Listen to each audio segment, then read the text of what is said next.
காலநிலை மாற்றம்தான் மனித சமுதாயம் எதிர்கொள்ள இருக்கக்கூடிய மாபெரும் சவால். இதை நமது அரசு தொடர்ந்து சொல்லிக் கொண்டிருக்கிறது.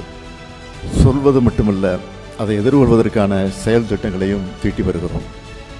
தமிழ்நாடு பசுமை காலநிலை நிறுவனம், தமிழ்நாடு காலநிலை மாற்ற இயக்கம், பசுமை தமிழ்நாடு இயக்கம், தமிழ்நாடு ஈரநிலை இயக்கம், தமிழ்நாடு நெய்தல் மீட்சி இயக்கம் ஆகிய இயக்கங்கள் உருவாக்கப்பட்டு செயல்பட்டு வருகின்றன. இது போன்ற இயக்கங்கள், திட்டமிடுதல்கள் வேறு எந்த மாநிலத்திலேயும் எடுக்கப்படவில்லை என்பது உங்களுக்கு நன்றாக தெரியும். மதிப்புக்குரிய உறுப்பினர்களுக்கு இங்கு நான் ஒன்றை தெரிவித்துக் கொள்ள விரும்புகிறேன். தமிழ்நாடு அரசை பொறுத்த வரைக்கும் பொருளாதார மேம்பாட்டையும் சுற்றுச்சூழல் பொறுப்புணர்வையும் இரு கண்களாக நினைச்சு தொடர்ந்து செயலாற்றுகிறோம். அதுக்கான நீர்நிலைகளுடைய மறுசீரமைப்பு, கிளைமேட் ரெசிலியன்ட் சிட்டிஸ் உருவாக்குறது, பயோடைவர்சிட்டியை பாதுகாக்கிறதுன்னு முன்னெடுப்புகளை எடுக்கிறோம்.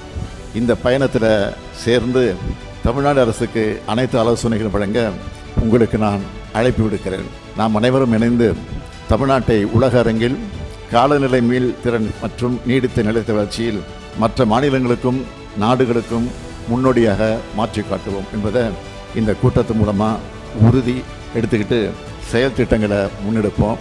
நம்மோட வழித்தோன்றல்களாக இந்த பூமியில் வாழப்போகிற குழந்தைகள் மற்றும் எதிர்கால சந்ததியினருக்கு பசுமையான இயற்கைக்கு கேடுகள் விளைவிக்காத உலகத்தை கொடுக்க நம்மோட வாழ்நாள திட்டங்களை முன்னெடுத்தோம். அதில் வெற்றி பெற்றோன்னு வரலாறு சொல்லணும். அதுதான் காலத்துக்கும் நமக்கான பெருமை என்று சொல்லி என் உரையை நிறைவு செய்கிறேன். நன்றி, வணக்கம்.